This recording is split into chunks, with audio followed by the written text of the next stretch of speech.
Let's start with Mahabaleshwar. The city is an absolute beauty. We reached there by the evening, and the innkeeper, Mr. Mukesh Rajani, advised us not to go out in the dark since where we stayed of Kali was almost a forest like place where it wouldn't be surprised to come across wild animals like snakes. The next day we visited so many places, it was absolutely amazing.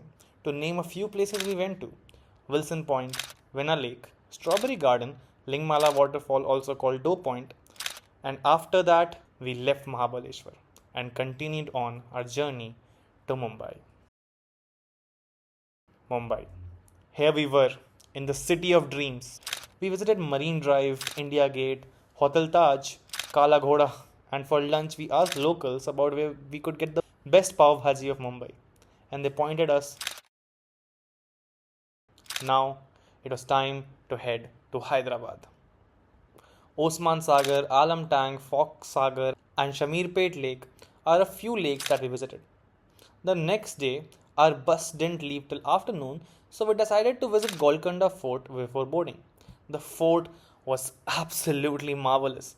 Locals told us that it is a large fortress with 87 bastions and 8 gates, and that it was once a capital. Vishakhapatnam. Here it was, the richest city of Andhra Pradesh and one of the richest of the nation. Here we visited Teneti Park, where a Bangladeshi merchant ship had washed onto the shore, which we found out when the caretaker of the ship caught us messing with the ship's anchor. He also told us about a cafe nearby, which apparently is very famous amongst foreign tourists. And the barista told us that their coffee is locally sourced from Aruku, which made us want to visit Aruku Valley and the coffee museum there. We also visited RK Beach, which was just breathtaking at night. There was also an ensemble of museums, out of which we decided to go to the Submarine Museum and the Carrier Museum. Our journey then took us to the south of the coastal union territory of Pondicherry and Auroville. After a long journey, and with me still recovering from a fever I caught in Vizag, we took it easy. We started by exploring our neighborhood, trying street food, finding a real French style bakery. The next day was all about White Town, the old French quarter. It felt like stepping into a different country with its colorful houses, old churches, and cute bookshops.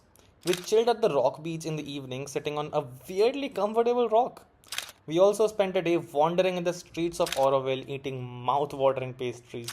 Pondicherry was definitely one of our favorite spots. Next up, a long, sleepless 32-hour train journey with RAC seats took us from south all the way to the east to Kolkata.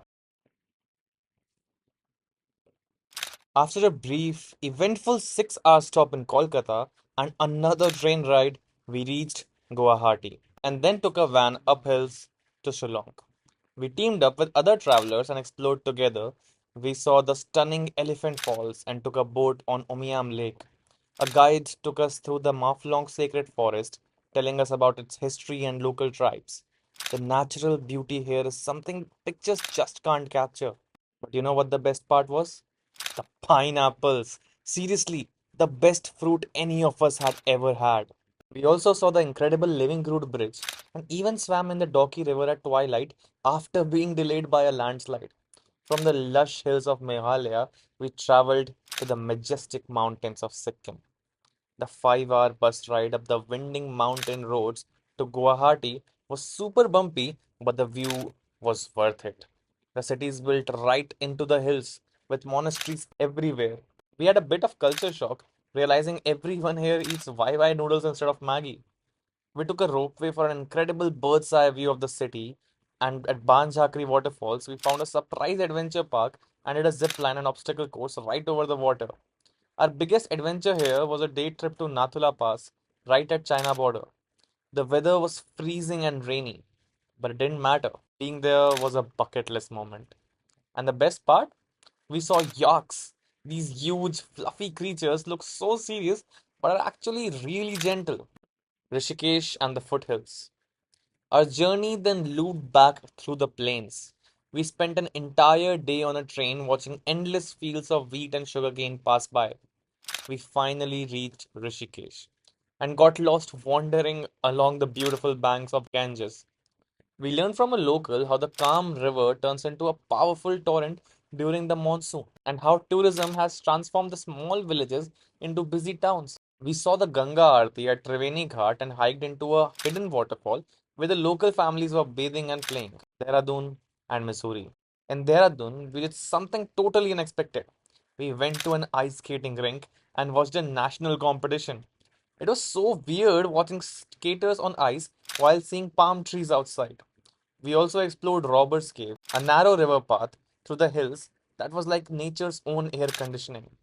Short, steep drive then took us up to the cool mountain air of Missouri, with its incredible views of Doon Valley, Roorkee, Delhi, and Jaipur. We spent an afternoon at the beautiful IIT Roorkee campus before heading into the chaos of Delhi. We explored the maze like Sarojini Nagar Market and then the grand, powerful area around India Gate and the Parliament building. Our final stop was Jaipur, the Pink City. For a more authentic feel, we visited a small village called Dungrikard. We climbed a small hill, talked to villagers who were goldsmiths and dairy farmers because water was scarce for farming.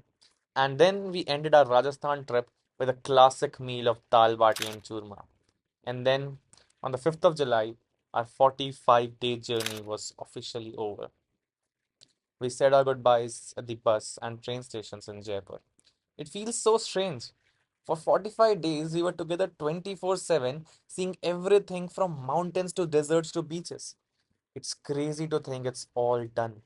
The journey was amazing, but doing it with your best friends is what made it special. What an adventure. Truly the end of an era for us.